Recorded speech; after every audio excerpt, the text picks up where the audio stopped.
Good morning. Today's day 42 of hiking the Appalachian Trail. I think the plan is to go about 17 miles today, but we have some exciting things on the docket.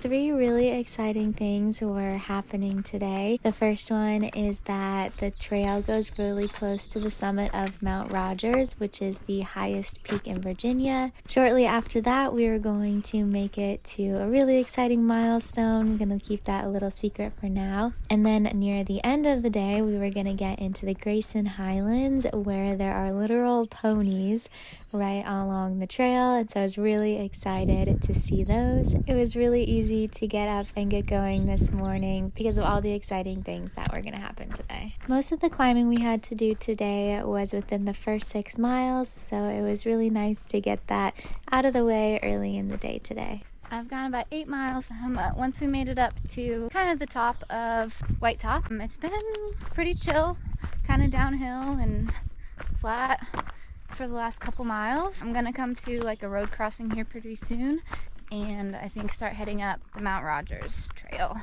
The hike up to Mount Rogers is actually pretty gradual, so it wasn't too difficult. This section of the trail was really pretty though. You go through some open meadows and also some forested areas. When I was there were these little white flowers that were blooming, so those were really pretty.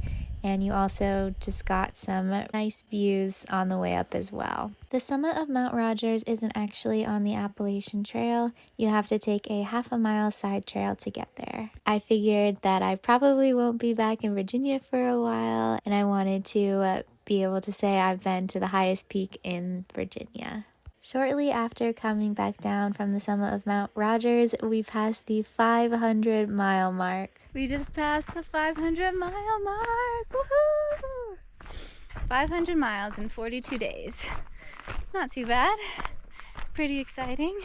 Passing the 500-mile mark was cool and all, but what I really wanted to see today were the ponies. This was one of the things that I had been looking forward to since before starting the Appalachian Trail, and it did not disappoint. We even got to see some babies that couldn't have been more than a few weeks old. They were so cute. These ponies were introduced to the Mount Rogers National Recreation Area and the Grayson Highlands State Park in the 1970s to help prevent reforestation of the Highland balds. There is a herd of about 150 ponies living in this area now. I made it to the Wise Shelter. I hiked about 18 miles with the Blue Blaze up to Mount Rogers and back. Really fun to see the ponies. 500 miles, the highest peak in Virginia. Like, a lot of cool stuff happened today. Mighty fine hiking, everyone. Bye!